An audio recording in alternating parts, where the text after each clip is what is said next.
ونعوذ بالله من شرور أنفسنا ومن سيئات أعمالنا من يهده الله فلا مضل له ومن يضلل فلا هادي له وأشهد أن لا إله إلا الله وحده لا شريك له وأشهد أن محمدا عبده ورسوله صلى الله عليه وسلم.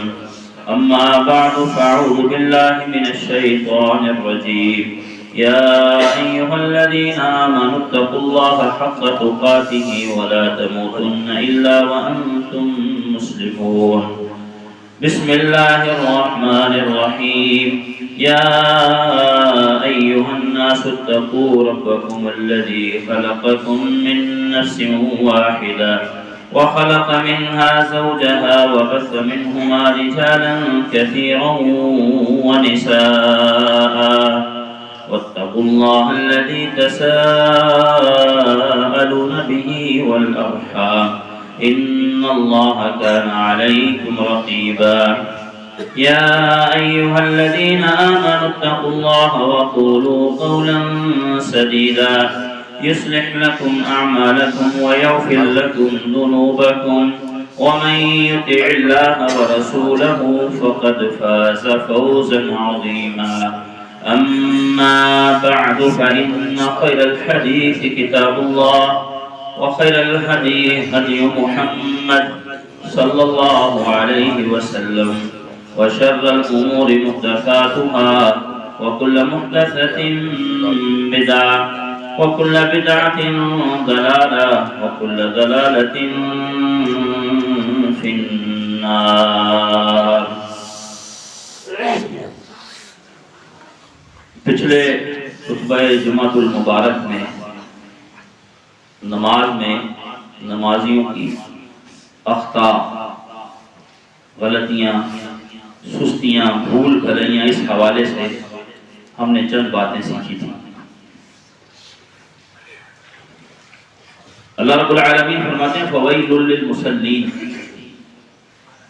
ویل ہے نماز پڑھنے والوں کے لیے. پہلے تو ویل کو سمجھ لیں. ویل کے دو مفہوم ہیں. ایک مفہوم یہ کہ رسول اللہ صلی اللہ علیہ وآلہ وسلم نے بد دعا کی ہے. ویل یعنی بربادی ہو، تباہی ہو. اور یہ مسئلہ ہم سب جانتے ہیں کہ آپ صلی اللہ علیہ وآلہ وسلم اور اللہ تعالیٰ کی طرف سے کوئی جلدی بد دعا نہیں ہوتی، لیکن یہ بد دعا ہے یعنی بربادی ہو. دوسرا اس کا مطلب یہ کہ خبر ہے کہ بربادی ہے. اور تیسرا اسی کا جز ہے کہ یہ جہنم کی ایک وادی ہے، ویل. اب تینوں کو سامنے رکھتے ہوئے اس بات کو ہم سمجھ رہے ہیں کہ یہ ویل کی بات نماز پڑھنے والوں کے لیے ہو رہی ہے. یعنی بندہ نماز پڑھے پھر بھی اس کے لیے تباہی بھی ہو، بربادی بھی ہو، جہنم کی وادی بھی ہو. خطرناک بات ہے. ایک آیا ہی نہیں، وضو ہی نہیں کیا، اٹھا ہی نہیں، دکان ہی نہیں بند کی. ایک آیا، وضو کیا، دکان بند کی، ٹائم لگایا، جھکا، کھڑا ہوا، سبحان ربی الاعلی کہا، اللہ اکبر کہا، پھر بھی اس کے لیے بھی اس طرح کی بات ہو تو اس کا مطلب یہ ہے کہ قابل غور اور قابل فکر اور لمحہ فکری ہے. ایک بندہ نماز پڑھتا ہی نہیں. اگر ہم پارٹیشن کریں گے تو پہلے تو یہ دو گروہ بنیں گے نا بنیادی. ایک وہ گروہ جو نماز پڑھتا ہے، دوسرا وہ گروہ جو نماز پڑھتا ہی نہیں. جو پڑھتا ہی نہیں اس کو تو فی الحال سائڈ پہ کریں، جو پڑھ رہے ہیں ان میں پھر پارٹیشن ہوگی. ایک وہ ہیں کہ جو 5 نمازیں پڑھتے ہیں اور دوسرا گروہ وہ جو ہے 5 پوری نہیں پڑھتا. بڑے اچھے اچھے لوگوں سے بات کر پوچھے کہتے یار کبھی بار ہفتے میں 1-2 نمازیں رہ جاتی ہیں. خواتین باقی دیگر آپ پوچھیں تو یہ پوچھتے رہا کریں نماز کا مسئلہ بڑا اہم ہے۔ پھر ہم جو 5 نمازیں پڑھتے ہیں پھر اس میں پارٹیشن کرتے ہیں۔ وہ ہیں جو 5 نمازیں پڑھتے ہیں جماعت سے پڑھتے ہیں، اور وہ ہیں جو 5 نمازیں پڑھتے ہیں کوئی جماعت سے پڑھتے ہیں کوئی جماعت سے نہیں پڑھتے۔ جو 5 پڑھتے ہیں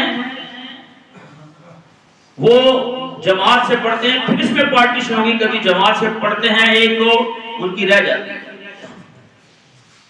جو ہمیشہ جماعت سے پڑھتے ہیں 5 پڑھتے ہیں، پھر ان کی پارٹیشن آگے ہم کر رہے ہیں۔ یہ پارٹیشن کے اندر پارٹیشن ہو رہی ہے، تقسیم در تقسیم ہے کہ جو 5 نمازیں پڑھتے ہیں پوری یعنی ہمیشہ پڑھتے ہیں، با جماعت پڑھتے ہیں، پھر ان کے اندر آگے پارٹیشن ہے۔ وَوَيْلٌ لِّلْمُصَلِّينَ، یہ وہ ہیں کہ جو 5 ہی پڑھتے ہیں جماعت سے پڑھتے ہیں، لیکن اگر ہمیں الَّذِينَ هُمْ عَنْ صَلَاتِهِمْ سَاهُونَ، جو اپنی نمازوں سے غافل ہیں، یعنی نماز پوری پڑھ لی پھر بھی غافل تھا، توجہ نہیں تھی، دھیان نہیں تھا۔ رسول اکرم صلی اللہ علیہ وآلہ وسلم نے فرمایا غافل دل سے اللہ تعالیٰ دعا کو قبول نہیں کرتا۔ ہم کتنی ہی دعائیں ایسی کرتے ہیں جس میں ہمارے دل کی حاضری نہیں ہوتی۔ دلوں کو حاضر کیجئے نماز میں، تشہد میں، رکوع میں، سجود میں۔ الذین، وہ نماز پڑھنے والے، ہم عن صلاتہم، جو اپنی نمازوں سے ساہون، بھولے ہوئے ہیں۔ منافقین کو نماز سے کوئی سروکار نہیں تھا، کیونکہ صحابہ کرام رضی اللہ عنہ فرماتے ہیں کہ رسول اللہ صلی اللہ علیہ وسلم کے زمانے میں نماز پڑھنے سے نہیں، مسجد میں آنے سے لا یتخلف عن الصلاۃ۔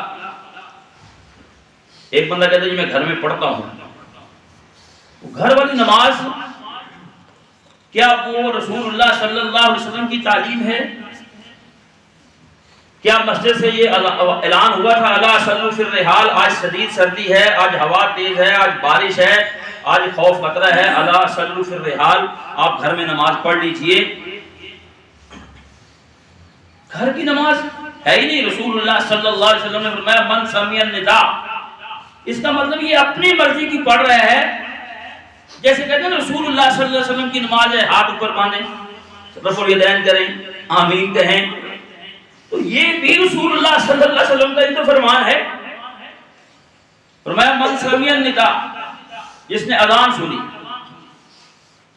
فلم یجب، پھر اس نے اس آواز پر لبیک نہیں کہا۔ لبیک کہنے کا مطلب یہ نہیں کہ نماز پڑھی، لبیک کا مطلب ہے کہ مسجد میں نہیں پہنچا، فلا صلاۃ لہ، اس کی نماز ہے ہی نہیں۔ آپ کہہ سکتے ہیں مجھے، آپ نے کہنا یہ بعد میں بھی، یہ پہلے بھی، کہ یہ مولوی صاحب اتنا سخت فتویٰ، بھائی اس میں کوئی فتوے والی بات نہیں ہے۔ یہ رسول اللہ صلی اللہ علیہ وسلم کے الفاظ، مقدس بات کا ترجمہ ہے۔ فلا صلاۃ لہ، جیسے میں نے لا صلاۃ لمن لم یقرأ بفاتحۃ الکتاب، جس نے سورہ فاتحہ نہیں پڑھی اس کی نماز نہیں۔ اگر ہمیں الا من عذر، ہاں اگر اس کو کوئی عذر ہے پھر تو ٹھیک ہے، پھر وہ گھر میں پڑھ لے۔ بصورت دیگر اذان ہوئی، اس نے اذان سنی، بیٹھا رہا، نہیں آیا، چلو گھر میں پڑھ لیتے ہیں، گھر میں جماعت کرا لیں گے، گھر میں جماعت کرا لیں، ثواب اتنا ہی ہو جائے گا۔ یہ سارے بہانے ہیں، اور یہ شیطان کی طرف سے چوکے ہیں، اور شیطان کی طرف سے آنے والے وسوسے ہیں۔ مسجد کے اندر آگے نماز پڑھنا، با جماعت نماز پڑھنا، تو منافقین بھی اس بات کو ظاہر کرنے کے لیے کہ ہم مسلمان ہیں، مسجد میں آگے نماز پڑھتے تھے۔ ان کو پتا تھا کہ جو مسجد میں آگے نماز نہیں پڑھتا اس کو مسلمان تصور نہیں کیا جاتا۔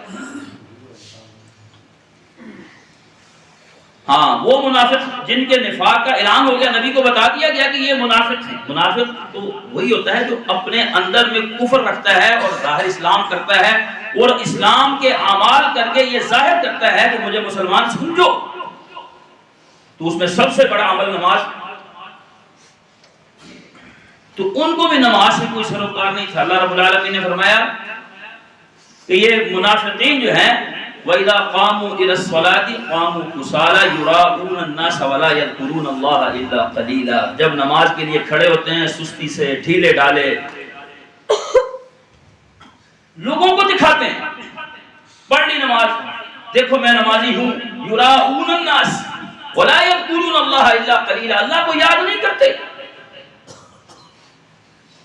یہ جو الذین هم عن صلاتهم ساہون، جو اپنی نمازوں میں بھول بھلیاں کرتے ہیں، غافل رہتے ہیں، پوری نماز پڑھنے کے باوجود بھی ان کو نماز کا نہیں پتا ہوتا. مفسرین میں سے حافظ الاسلام بوٹوی حافظہ اللہ نے اس آیت کی تفسیر میں یہی بات لکھی ہے کہ اس آیت سے وہ منافقین بھی مراد ہیں اور وہ مسلمان بھی جو اپنی نماز تو پڑھتے ہیں لیکن نماز میں ان کا دھیان نہیں، توجہ نہیں، غور فکر نہیں، پوری نماز ختم ہو جاتی ہے، ان کو پتہ ہی نہیں. حساب میں لگے ہوتے ہیں، شیڈول بنا رہے ہوتے ہیں، کل ہفتہ ہے کہاں جانا ہے، سسرال بھی جانا ہے، بچوں کو پارک بھی لے جانا ہے، فلاں کے پیسے بھی ہیں، فلاں سے لینے بھی ہیں، کوئی ٹی ڈی بھی کروانی ہے، وہ فلاں میں نے پارٹی کو کراچی میں آرڈر دیا ہوا ہے، 7 دن ہو گئے فون نہیں کیا. کتنی سوچیں ہم سب کو آتی ہیں. ان کو کم کرنے کا طریقہ یہ ہے وضو صحیح کریں، نماز کا ترجمہ یاد کریں، نماز میں نماز پڑھیں. نماز میں سوچیں نہ آئیں، فکریں نہ آئیں، نماز میں دھیان ادھر ادھر نہ جائے. اس کے لیے 3 طریقے میں آپ کو بتا رہا ہوں. صحیح وضو، اس کی بات پہلے ہم کر چکے. نماز کا ترجمہ آئے اور نماز میں نماز کے کلمات کو پڑھیں. ہم نماز میں نماز کے کلمات پڑھتے نہیں، بس اوقات چپ چاپ رہتے ہیں. تو دھیان سے، توجہ سے، غور فکر سے پڑھیں نماز. اس حوالے سے آج کے خطبے میں چند باتیں کرتے ہیں. نمازیوں کی جو نماز کے اندر غلطیاں اخطاء ہیں، میری اور آپ کی، نماز پڑھنے والوں کی، پہلے جو پارٹیشن میں کر چکا ہوں، آخری پارٹیشن میں بات کر رہا ہوں. جو نماز پڑھتے ہیں، 5 پڑھتے ہیں، باجماعت پڑھتے ہیں، ان کی بات کر رہے ہیں. لباس کے حوالے سے میں نے بات کی تھی. تنگ لباس، گندا لباس، میلا کچیلا لباس، رات کا لباس. اللہ کے سامنے عبداللہ بن عمر رضی اللہ عنہ نے ایک اپنے شاگرد کو دیکھا، اکیلا نماز پڑھ رہا تھا. کہا کہ میرے پاس 2 کپڑے تھے، ایک پہن کے پڑھ رہا ہے. کہا میں نے رکھ دیا. کہا اچھا یہ بتاؤ اگر کوئی مہمان آ جائیں، اگر تم نے کہیں جانا ہو تو تم کیا اس حالت میں ان کے سامنے جاؤ گے؟ انہوں نے کہا نہیں. بڑے حق والے لوگ تھے، سچے لوگ تھے. کہا پھر اللہ رب العالمین زیادہ حقدار ہے کہ اس کے لیے خوبصورت بنا جائے. بیوی اپنے شوہر کے لیے خوبصورتی اختیار کرتی ہے، یا بس اوقات فنکشن میں کہ بھی لوگ سمجھیں کہ پچھلی جو فنکشن میں اس نے سوٹ پہنا تھا آج وہ نہیں ہے، جوتا بھی وہی ہے اور میک اپ کا کلر بھی وہی ہے. سب سے زیادہ حقدار ذات جس کے لیے انسان خرچ کرے، خوبصورتی اختیار کرے، وہ رب کریم کی ذات ہے. تو اس لیے ٹوپیوں کی بات تو ہم کرتے ہیں نا، مسجد میں تکلف کے لیے ٹوپیاں رکھی ہوتی ہیں. مسجد میں تکلف کے لیے ٹوپیاں اس لیے رکھی جاتی ہیں، اس کے پیچھے پورا کنسیپٹ ہے کہ ننگے سر نماز نہیں ہوتی. یہ بات پورے اسلام کے اندر نہیں ہے. نماز کا ہونا یا نہ ہونا اس کا سر کے ڈھکے ہونے یا ننگے ہونے سے کوئی تعلق نہیں. لیکن ننگے سر رہنا یہ رسول اللہ صلی اللہ علیہ وسلم کی تعلیمات میں سے نہیں ہے. آپ کے سر پہ کبھی ٹوپی تھی، کبھی رومال تھا، کبھی پگڑی تھی، کبھی کوئی کپڑا باندھا ہوتا تھا. ننگے سر مجھے نہیں ملا کہ رسول اللہ صلی اللہ علیہ وسلم کا احرام کے علاوہ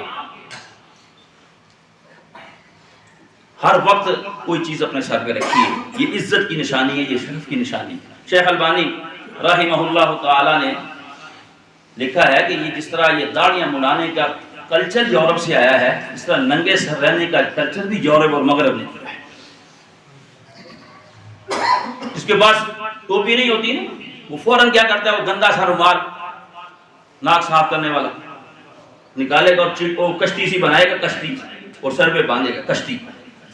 عجیب لگ رہا ہوتا ہے. اللہ اکبر، تم دفتر کی کرسی پہ بیٹھتے ہو، سسرال جاتے ہو، وفود کے سامنے ایسے بیٹھتے ہو، وہ کشتی سی جو باندھی ہوئی تم نے، وہ کشتی کیوں باندھتا ہے؟ کنسیپٹ ہے اس کے پیچھے، پورا فلسفہ ہے کہ ننگے سے نماز نہیں ہوتی. ٹوپیاں رکھ دی ہیں، کہیں سبز ٹوپیاں پلاسٹک کی اور کہیں کپڑے والی, کہیں خوبصورت بھی رکھی ہیں. جہاں بڑی مسجدیں ہیں ذرا کھاتے پیتے لوگ ہیں. ملیشیا کے اندر یہ گاؤن بھی رکھے ہوئے ہیں کیونکہ وہاں پہ لوگ نماز پڑھتے ہیں لیکن وہ لڑکیاں سکرٹ میں پھرتی ہیں. آئی نماز پڑھی فارغ کر کے رکھ دی. یہ تو کنفرم بات ہے, لیکن داڑھی والی بات میں نے سنی ہے, اس کا مجھے کنفرم نہیں ہے, آپ کر لیجئے گا. ابھی داڑیاں بھی رکھ دی ہیں, کہتے ہیں مسجد میں آئیں داڑھی لگائیں نماز پڑھیں, واپس لگا دیں. جب ٹوپی رکھی جا سکتی ہے سر پہ تو کیا رسول اللہ صلی اللہ علیہ وسلم نے کوئی نماز داڑھی کے بغیر پڑھی ہے؟ سوال تو ہو سکتا ہے نا. اچھا وہ ٹوپیوں پر ہم اعتراض کرتے ہیں, یہ ٹوپیاں رکھی ہیں کیسی رکھی ہیں. تم, میں نے کئی لوگوں سے سنا ہے, اچھا تو یہ تو تم لباس پہن کے آئے ہو, وہ پہن کے تم جاتے ہو سسرال, تو ٹوپی پہ تو تمہیں بڑی بات آتی. ننگے سر رہنا یہ رسول اللہ صلی اللہ علیہ وسلم کا طریقہ نہیں ہے, نہیں ہے, نہیں ہے. جتنے بھی آپ کو تھوڑے سے اپنے آپ کو اپ ٹو ڈیٹ ماڈرن پڑھے لکھے لوگ نظر آئیں گے, وہ ننگے سری نظر آئیں گے. ٹوپی پگڑی رومال والے کو سمجھتے ہیں کہ یہ دقیانوسی ہے. ٹوپی تو ایک غیر تعلیم یافتہ غیر ترقی یافتہ بندے کی نشانی ہے. تو یہ رات کا لباس ٹوپی میں اس لیے بات کر رہا تھا. خیر ننگے سر نماز پڑھنے کی فضیلت اور اس میں کوئی فرق نہیں ہے, لیکن ننگے سر رہنا مستقل مسلسل اس کا کوئی ثبوت نہیں ملتا. پھر نماز کے اندر لباس کے حوالے سے کچھ لوگوں کو آپ نے دیکھا ہوگا کہ یہ بھی گھر میں ہی ہوتا ہے. رسول اللہ صلی اللہ علیہ وسلم منع فرمایا لا یصلین احدکم, کندھے ننگے ہوں تو نماز نہیں ہے. اگر اتنی شرٹ پہنی ہوئی ہے کونیوں تک یا تھوڑی اوپر, لیکن اگر کندھے ننگے ہیں تو نماز نہیں ہوتی. استباع کہتے ہیں ایک کندھے کو ننگا کرنے کو. استباع حمزہ ضاد طا با الف اور عین. استباع یہ احرام میں ہوتا ہے. جب ہم طواف شروع کرتے ہیں پہلا عمرے کا, اس میں یہ کندھا ننگا کرنا ہوتا ہے. لیکن لوگوں کو پتہ ہی نہیں ہوتا کیونکہ عمرے پہ جاتے ہیں, حج پہ جاتے ہیں, پیسے خرچ کرتے ہیں, لیکن سیکھتے نہیں ہیں. یقین کیجئے سیکھتے نہیں ہیں. انہوں نے ایئرپورٹ سے ننگا کیا ہوتا ہے, ایئرپورٹ سے کندھا ننگا. میں نے ایک سے پوچھا تو یہ کندھا ننگا کیتا ہے خیر, کہتا وہ عمرہ کر رہے ہیں نا. عمرہ ایئرپورٹ میں ہوتا ہے. کندھا ننگا کرنے کا مقام جب طواف کو شروع کریں گے کندھا ننگا کریں گے, بس 7 چکر جب لگا لیے فوراً اس کو ڈھانپ لینا. جب نماز پڑھنی ہے وہ 2 رکعتیں, پہلی رکعت میں قل یا ایھا الکافرون اور دوسری میں سورۃ الاخلاص, تو کندھا ڈھانپ لینا ہے. کتنے لوگ ہیں وہ کندھا ننگا ایئرپورٹ سے ہی اور طواف اور نماز ایسے پڑھ رہے ہیں. نماز ہوتی نہیں, منع کیا رسول اللہ صلی اللہ علیہ وسلم نے. اس لیے اگر اتنی شرٹ کسی نے پہنی ہے تو ہو سکتی ہے نماز, لیکن کندھے ننگے تو نماز نہیں ہوتی. پھر شلوار ٹخنوں سے نیچے ایک بندہ رسول اللہ صلی اللہ علیہ وسلم کے زمانے میں نماز پڑھ رہا تھا تو آپ علیہ الصلوۃ والسلام نے اس کو بھیج دیا. فرمایا اللہ تعالیٰ متکبر کی نماز قبول نہیں کرتے. اچھا ایک بندہ کہتا ہے جی میرا تکبر نہیں ہے, جی نہیں ہم بڑے عاجز ہیں. او بھائی یہ سرٹیفکیٹ دینے سے بندہ عاجز نہیں بن جاتا. اس طرح سارے کہتے ہیں ہم نیک ہیں, ہم اچھے ہیں, ہم دیانتدار ہیں, ہم دھوکہ نہیں دیتے. یہ دعویٰ کافی ہے؟ نہیں کافی. کوئی کہتا بھی رہے کہ میں متکبر نہیں ہوں, اگر شلوار ٹخنوں سے نیچے ہے نماز میں یا نماز کے علاوہ, ابو داؤد کی حدیث سن کے جائیے. فرمان نبی کریم صلی اللہ علیہ وسلم کا فرمایا ان اسبال الازار من المخیلہ, شلوار چادر کو لٹکانا ہی تکبر میں سے ہے. اس میں تو کوئی گنجائش رہی نہیں کہ نیت ہے کہ نہیں, ارادہ ہے کہ نہیں, غرور ہے کہ نہیں, پوچھا ہی نہیں, بتا دیا. نماز اللہ تعالیٰ ایسے شخص کی قبول نہیں کرتا. ہمارے ہاں یہ رواج ہے, حالانکہ اس کا بھی نماز کے ساتھ تعلق نہیں, لیکن نماز میں اس کی قباحت بڑھ جاتی ہے. آتے ہیں تو چھوٹی چھوٹی یہ شلوار ادھر سے اوپر کر رہے ہو, ادھر سے پہلا پاؤں ابھی باہر نہیں جاتا, نالی فوری نیچے, فوری. حدیث میں جو لفظ ہیں کہ ایک شخص اسی طرح غرور تکبر کرتے ہوئے جا رہا تھا, اپنے لباس کو دیکھ رہا تھا, تو اللہ رب العالمین کو غصہ آ گیا. اذ خسف اللہ بہ الارض, اللہ تعالیٰ نے اس کو زمین میں دھنسا دیا. فہو یتجلجل فی الارض الی یوم القیامہ, قیامت تک وہ زمین میں دھنستا ہی چلا جا رہا ہے. دیکھیں ہمیں ڈر نہیں لگتا؟ ڈر نہیں لگتا ہمیں؟ اگر اللہ کی پکڑ نہیں آ رہی اس کا یہ مطلب نہیں ہے کہ ہم نیک ہیں. موقع مل رہا ہے تو موقع سے ناجائز فائدہ نہ اٹھائیں، جھک جائیں، بچ جائیں، رک جائیں. خواتین کا تو لباس کا معاملہ نماز کے اندر اس سے بھی زیادہ ہے. خیر، یہ نماز کے اندر لباس کے حوالے سے نہیں چل پاتے. اب وہ جگہ جہاں ہم نماز پڑھتے ہیں کوشش کیجئے کہ تصویریں جہاں ہم نماز پڑھیں. لیکن میں اور آپ اس فتنے میں اتنے مبتلا ہو چکے ہیں کہ ناممکن سی حق کی حد تک ہے. بسکٹ تصویر، صابن تصویر، شیمپو تصویر، کلچر بدلا جا رہا ہے، ثقافت بدلی جا رہی ہے. بڑے بڑے بورڈوں پہ تصویریں. خبریں سنانے کے لیے لڑکی آتی ہے تو اس خبر کو لوگ کم دیکھتے ہیں، تصویر کو زیادہ دیکھتے ہیں. جتنے بھی ایپس آپ کو نظر آئیں گی، کوئی اچھی چیز بھی آپ بھیجیں تو وہ اچھی چیز گم ہو جاتی ہے اور دوسری چیز اس کی جگہ لے لیتی ہے، اور انسان کمزور ہے. تو جہاں تصویریں ہیں وہاں رحمت کے فرشتے نہیں آتے. صحیح بخاری میں حدیث ہے، نبی اکرم صلی اللہ علیہ وسلم ایک دن پریشان تھے. سیدہ پوچھنے لگی، عائشہ رضی اللہ عنہ، یہ خواتین کو چاہیے کہ اپنے شوہروں کی نفسیات کو سمجھیں کہ آج پریشان ہیں، ہو سکتا ہے حالات کچھ مطالبے کم کر دیں، خوشی غمی کو سمجھیں. پوچھ لیا اللہ کے رسول آپ پریشان ہیں، وجہ ہے سچ بتایا کریں. سچ کی عادت ڈالیے، اپنے آپ کو بھی، اپنی بیوی کو بھی، اپنے بچوں کو بھی. کہاں کیسی خوبصورت بات ہے. ہم کہتے نہیں کوئی بات نہیں. کہتے میں اس لیے نہیں بتا رہا تھا کہیں میری بیوی پریشان نہ ہو. اور تم نے کیا پریشان کرنا ہے اس کو؟ ہم اپنی گھروں کو پریشان کر رہے ہوتے ہیں. بات نہ بتا کے بتا دیجئے، شیئر کر دیجئے، دل کو ہلکا کر لیجئے. ہو سکتا ہے وہاں سے دعا آ جائے، کوئی اچھا مشورہ آ جائے. آپ نے یہ واقعہ میں نے آپ کو بڑی تفصیل سے سنایا تھا، میں اشارہ کر کے آگے جا رہا ہوں. جب آپ پر پہلی وحی نازل ہوئی ہے تو آپ نے کس کو بتایا ہے؟ سیدہ خدیجہ رضی اللہ عنہا. تو سیدہ عائشہ نے کہا آپ پریشان ہیں؟ کہا ہاں. جبریل علیہ السلام نے وعدہ کیا تھا آنے کا، آئے نہیں. وعدے کی خلاف ورزی بھی نہیں کرتے، یہ پریشان ہے. پھر بتایا گیا آپ کو کہ آپ کے گھر میں وہ جو چارپائی تخت جو پڑا ہوا ہے، سریر کے لفظ ہے، سریر کہتے ہیں چارپائی تخت، اس کے نیچے ایک چھوٹا سا بچہ ہے کتے کا، اس کو نکال دیجیے. اور ساتھ یہ کہا گیا ہم ان گھروں میں نہیں جاتے، لا ندخل بیتا فیہ کلب ولا تصاویر. شوق سے تصویریں لگائی ہوتی ہیں، بھئی یہ ماں باپ کی ہے جی، یہ میرا ابو کرنل تھا، جنرل تھا، فلاں تھا فلاں تھا. تصویر کشی سے ہی شرک کی ابتدا ہوئی ہے. یہ ود، سوا، یغوث، یعوق، نصر یہ قوم نوح کے نیک بندے تھے، یہ بت نہیں تھے، یہ تو نیک انسان تھے. لیکن وہ غلو یعنی حد سے بڑھنا، ڈس بیلنسنگ، افراط و تفریط، اوپر اور نیچے جائز نہیں ہے. بیلنس رکھیں، بیلنس. انہوں نے کہا کہ نیک تھے تصویریں بنا لیں یاد دہانی کے لیے. اگلے نے کہا بیٹھنا شروع کر دیں. اس سے اگلی نسل آئی تو انہوں نے کہا یہ بیٹھنا کیا ہے، پرست شروع ہوگی. تو شرک کی ابتدا غلو سے ہوئی ہے، شرک کی ابتدا تصویر سے ہوئی ہے. تو ایسی جگہ پہ نماز پڑھنا جہاں تصویریں ہوں درست نہیں. قبر کے اوپر نماز پڑھنا، قبر کی طرف منہ کر کے.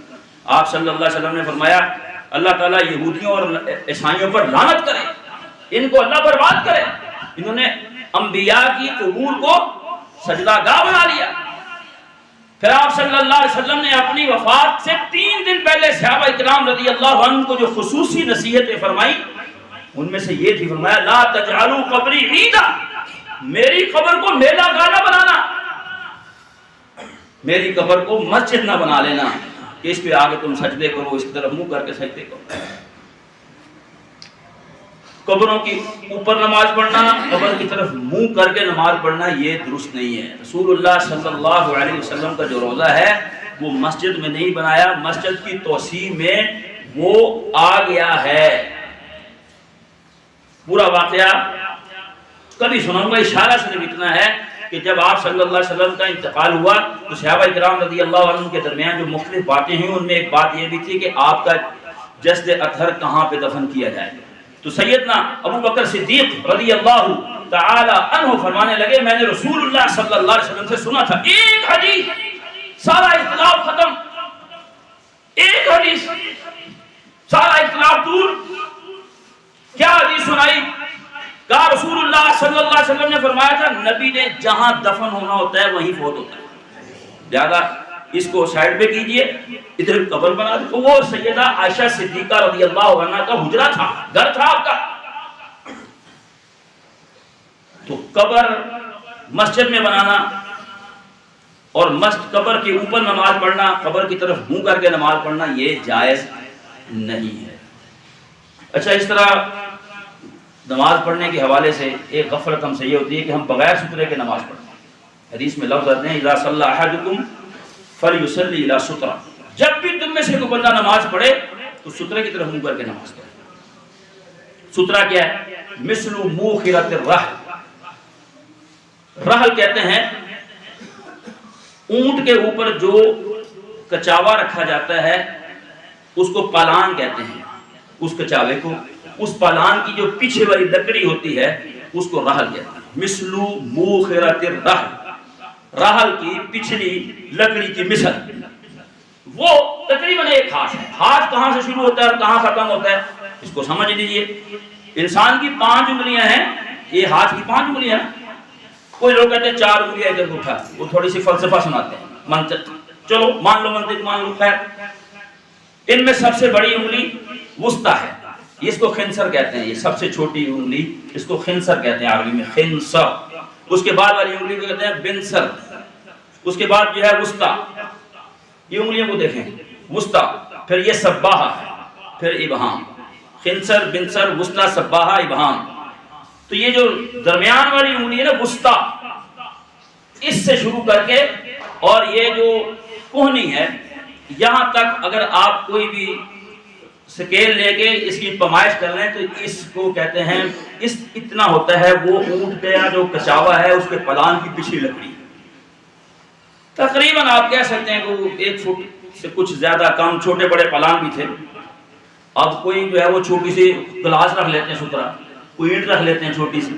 وہ بھائی سترہ کا مقصد لائن کھینچنا نہیں ہے. لائن والی ساری حدیثیں ضعیف ہیں. جو خط کھینچتے ہیں نا وہ خط والی ساری روایات ضعیف ہیں. چھوٹی سی کولی رکھ لینی، ڈبہ، اور یہ صحیح نہیں ہے. مثل موخرۃ الرحل کے لفظ صحیح بخاری میں سترے کے حوالے سے. سترہ رکھنا بھی ضروری ہے، اس کی میجرمنٹ بھی اتنی ہے. رسول اللہ صلی اللہ علیہ وسلم نے فرمایا لا تصلوا الا الى سترہ، نماز نہ پڑھو مگر سترے کی طرف منہ کر کے. مسجد میں، مسجد حرام میں، سب سے بڑی مسجد تو مسجد حرام ہے، وہاں میں بھی صحابہ کرام رضی اللہ عنہم اور تابعین سترہ رکھتے تھے. صحابہ کرام رضی اللہ عنہ مسجد نبوی کے اندر، صحابہ فرماتے ہیں مغرب کی اذان ہو جاتی، مغرب کی نماز کھڑی ہونے سے پہلے صحابہ کرام رضی اللہ عنہ مسجد کے جو ستون تھے اس میں ستون بہت تھے. مسجد نبی جو رسول اللہ صلی اللہ علیہ وسلم کے زمانے میں تھی وہ لکڑی کے وہ جو کھجور کے تنے تھے وہی ستون تھے. تو ساریات الی سوار المسجد، مسجد کے ستونوں میں سے ایک ایک ستون کو ڈھونڈتے تھے تاکہ مجھے سترہ مل جائے. اور مغرب کی نماز سے پہلے صحابہ کرام رضی اللہ عنہ 2 رکعتیں اتنی کثرت سے پڑھتے تھے کہ باہر سے آنے والا شخص سمجھتا تھا کہ شاید نماز ہو چکی ہے اور لوگ باہر بعد والی سنتیں پڑھ رہے ہیں.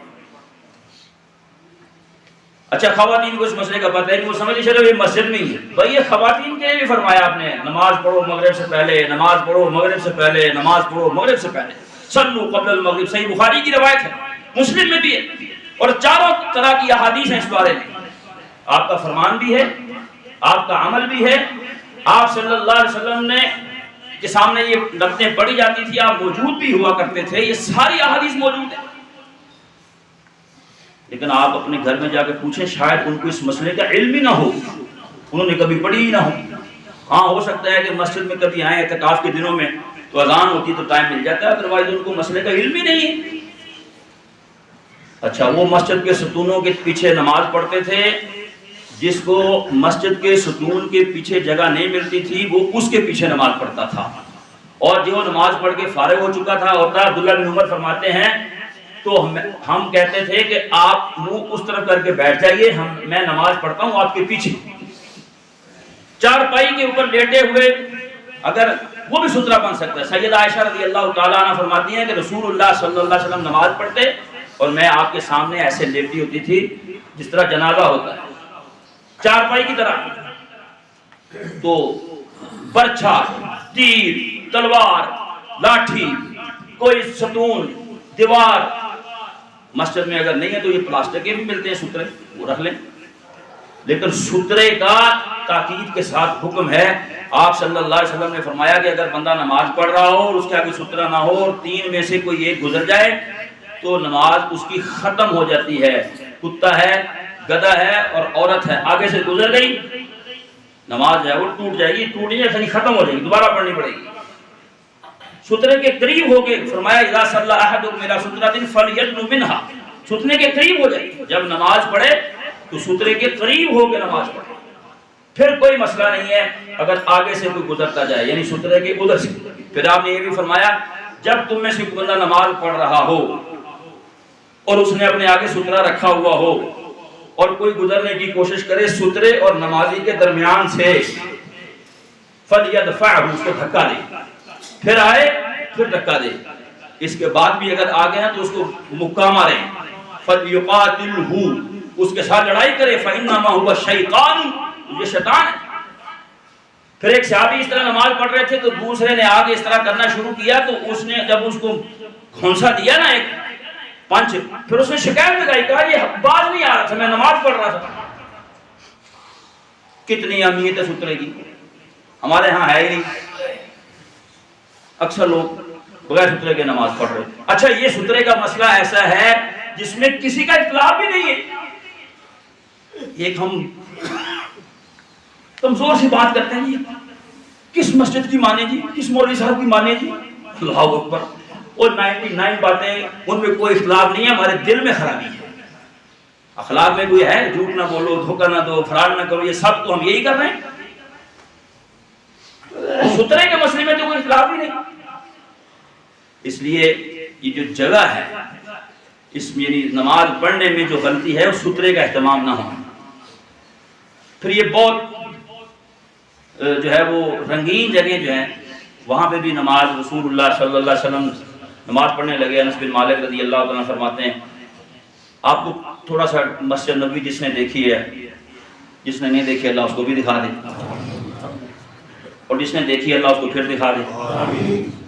تو وہ کپڑا ایک لٹکایا ہوا تھا سیدہ عائشہ نے رضی اللہ عنہ, اس میں پھول شول تھے. تو آپ نے فرمایا اس کو دور کرو, اس کی یہ پھول جو ہیں اس کی جو بنے ہوئے اس میں بوٹے سے, یہ مجھے نماز میں آگے ہی آتے رہے ہیں, یعنی میری نماز کی توجہ کو منقسم کرتے رہے ہیں. تو توجہ کے لیے یہاں تک رسول اللہ صلی اللہ علیہ وسلم نے فرمایا کہ یہ کہاں سے لیا, کہا اس طرح میں نے لیا تھا, جیسے خواتین کی آگے رکھا تھا پھر میں نے لگا دیا پردہ. فرمایا امیتی انا کرامتی, صدیق کی بیٹی اس کو ہم سے دور کرو, اس کی یہ پھول بوٹے ہمیں نماز میں غافل کرتے ہیں.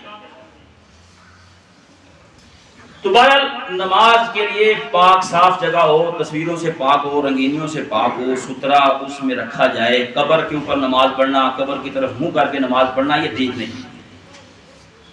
اب ہم آتے ہیں نماز کی ابتدا میں جو ہم سے غلطیاں ہوتی ہیں. سب سے پہلے نماز کی جو نیت کے الفاظ ہیں یہ نہ قرآن میں ہیں, نہ حدیث میں ہیں, نہ ائمہ اربعہ میں سے, نہ امام شافعی سے کسی سے بھی نقل نہیں ہے.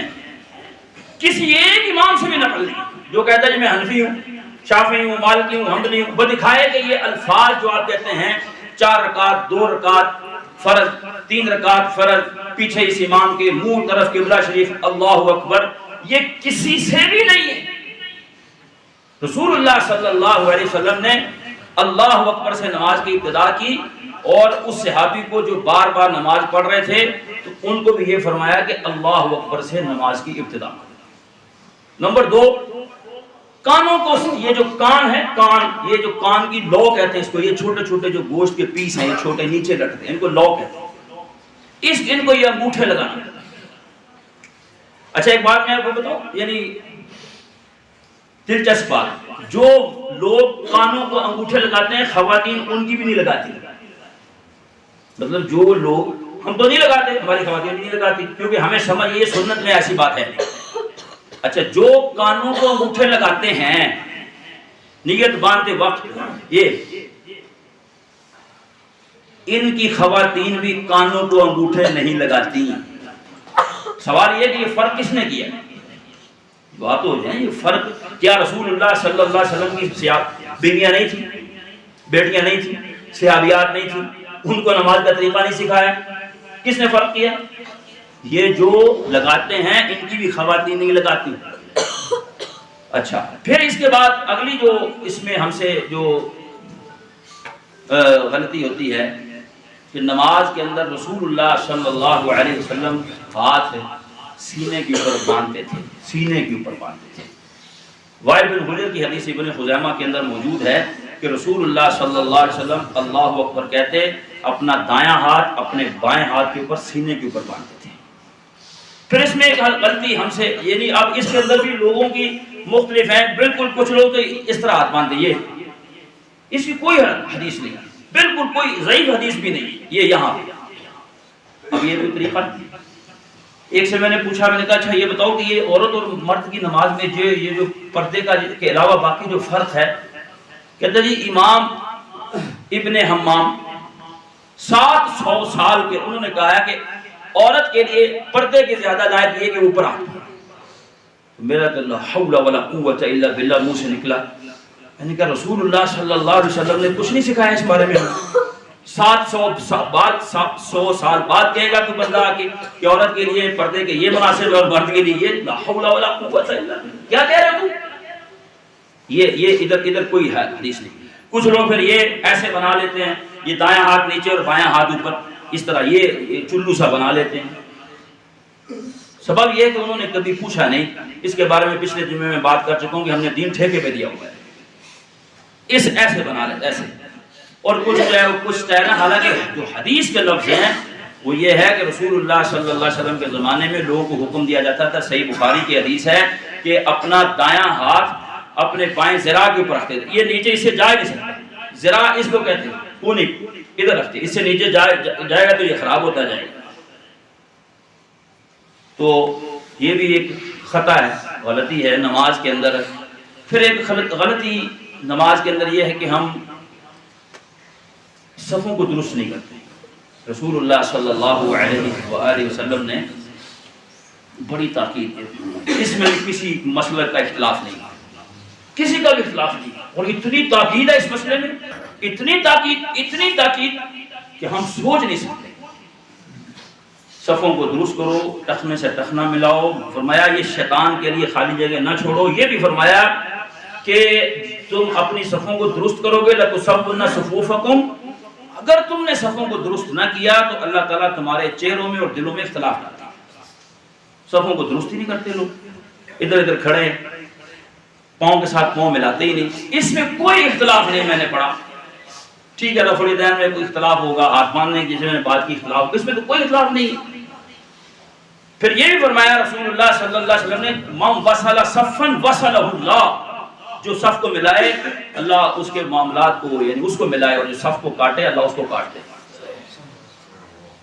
یہ بھی فرمایا کہ جو ایک قدم اپنے بھائی کے ساتھ ملانے کے لیے اٹھاتا ہے اللہ تعالیٰ اس کا ایک درجہ بلند فرما دیتے ہیں اور اس کے لیے جنت میں گھر بنا دیتے ہیں.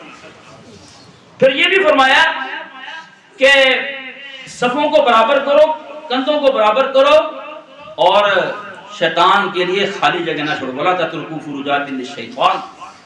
صحابہ فرماتے ہیں کہ رسول اللہ صلی اللہ علیہ وسلم ہماری صفیں اتنی تاکید سے درست کروایا کرتے تھے جیسے لکڑی کو سیدھا کرنا ہو صف کے ذریعے. جیسے ہم چیک کرتے ہیں یہ سیدھی ہے تو صف سے چیک کرتے تھے، اتنی سیدھی صفیں ہوتی تھی. پاؤں کے ساتھ پاؤں، کندھے کے ساتھ کندھا ملاتے ہو. ساتھ یہ کرتے کہ اپنے بھائیوں کے درمیان نرم ہو جاؤ اور صفوں کو ملا لو. لیو بین ایدی اخوانی، جب تمہیں کوئی کہے مل جاؤ تو مل جاؤ. اب ہوتا یہ ہوا کہ ہم صف میں اپنے وجود کے مطابق پاؤں کھولیے، نہ زیادہ ہو نہ کم ہو، اتنے پاؤں کھولیے کہ جب تشہد میں بیٹھیں تو تورک ہو جائے.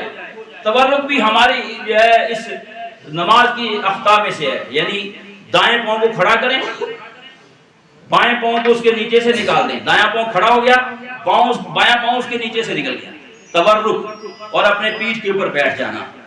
تو پاؤں اتنے کھولے کہ تاکہ ہم آخری رکعت میں جب تشہد بیٹھیں تو تورک بیٹھ سکیں. اب ایک بندہ اس طرف ہے نا، اس طرف، وہ ادھر نہیں ہو رہا. اگر جگہ درمیان میں کہیں سپیس بن جائے تو اس کا طریقہ یہ ہے کہ امام کی طرف ملے. اب وہ اس کو مجبور کر رہا ہے کہ تم پاؤں کھولتے جاؤ، پھر آپ چھوڑ دیں اس کو نہیں پتہ لگ رہا. نماز میں کسی کو مسئلہ نہ سمجھائیں کہ پاؤں ملاتے جائیں، وہ ادھر ہوتا جائے، وہ دونوں پاؤں کٹھے کر کے کھڑا ہو جائے یا اس کے پاؤں پہ پاؤں مارتے یا بھاگ جائے نماز چھوڑ کے. بعد میں سمجھائیں. وہ بندہ ملاتا جا رہا تھا، اس نے اس کے پاؤں کے اوپر پاؤں مارا، اس نے کہا ہونا تو ہٹتا ہی نہیں پیا، ہٹ ہی نہیں رہا تو. اس طرح یہ بھی طریقہ نہیں ہے. اس کو سمجھائیے طریقے سے، حدیث دکھائیے اس کو. ہمارا مقصد بتانا ہے، اس کو بگانا نہیں ہے. تو صفوں کو درست کرنا یہ نماز کا عمل ہے اور یہ انتہائی ضروری ہے، جس سے آج ہماری سستی اور غفلت ہے. پھر یہ ایک بہت بڑی غفلت یہ بھی ہے کہ جب اقامت ہو جاتی ہم بھاگے بھاگے آ رہے ہوتے ہیں. رسول اللہ صلی اللہ علیہ وسلم نے فرمایا جب تم سنو اقامت ہو گئی پھر ڈر ہوتا ہے رکعت نہ نکل جائے، رکوع پکڑ لیں، ایک بازو پر پانی ہو رہا ہے اور نماز پڑھ رہا ہے الحمدللہ. اس کو کیا پریشانی ہے کہ میں سورۃ فاتحہ بھی پڑھ لوں، رکوع میں مل جاؤں کہ یہ رکعت نہ گم ہو جائے. بھائی حدیث میں تو لفظ یہ آتے ہیں کہ جب مسجد میں آؤ سکون سے آؤ، علیکم السکینۃ والوقار، سکون اور وقار سے آؤ، عزت سے آؤ، متانت سنجیدگی سے آؤ. جو مل جائے پڑھ لو، جو رہ جائے پورا کر لو. لباس سیٹ کر کے اچھے طریقے سے منع کیا رسول اللہ صلی اللہ علیہ وسلم. یہ لباس کی احکام میں بھی ہے کہ ایک آپ اپنے بازو اوپر چڑھیں اور نیت باندھ لیں اور پوری نماز اس طرح پڑھیں. منع کیا، اس سے بھی منع کیا ہے. تو یہ بھی نماز کی غلطیوں میں سے ہے کہ ہم جلدی جلدی آ کے اور بھاگم آ کے اور پھر جلدی جلدی رکوع میں مل کے سورۃ فاتحہ پوری نہیں ہوتی، امام رکوع میں چلا جاتا ہے اور ہم کھڑے پڑھ رہے ہوتے ہیں. کیا جلدی ہوتی ہے ہمیں کہ رکعت، بھائی اتنی فکر تھی تو پہلے آ جاتے نا. اب گئی تو خیر ہے، نیکسٹ ٹائم آپ ٹائم پہ تشریف لائیے، سکون کے ساتھ نماز کے اندر شرکت کریں. نماز میں آپ شرکت کرتے ہیں تو اللہ اکبر، یہ اس کو کہتے ہیں تحریمھا التکبیر. نماز میں داخلہ ہے، پہلی تکبیر ہے. ایک اللہ اکبر کہہ دی، ابھی ہاتھ نہیں باندھنے. اگر امام رکوع میں ہے تو اللہ اکبر کہہ کے ہاتھ نہیں باندھنے. ایک اللہ اکبر کہیں، پھر اس کے بعد ایک اللہ اکبر اور کہیں. یہ پہلی اللہ اکبر کیا ہے؟ نماز میں داخلہ ہے. دوسری اللہ اکبر کیا ہے؟ یہ رکوع میں جانے کے لیے ہے. ایک بھی کہہ رہے ہیں تو گزارا ہو جائے گا. بہتر یہ ہے جو صحیح تمام احادیث کو اکٹھا کر کے سمجھ آتی ہے کہ دو اللہ اکبر کہنی چاہیے. ہاتھ باندھنا قیام کا عمل ہے، جب قیام کرنا ہی تو ہاتھ دلانا.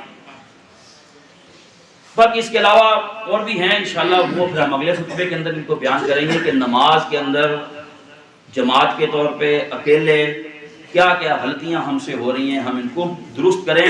یہ میں آخری پارٹیشن کے بارے میں بات کر رہا ہوں کہ جو نمازیں پڑھتے ہیں، پوری پڑھتے ہیں، 5 جماعت پڑھتے ہیں اور ہمیشہ پڑھتے ہیں، ان سے جو خطائیں ہو رہی ہیں یہ میں ان کی بات کر رہا ہوں. باقی والوں کی ابھی کیا حال ہوگا یہ مجھے اور آپ کو اپنے گھروں کی اور اپنے ساتھیوں کی فکر کرنی چاہیے.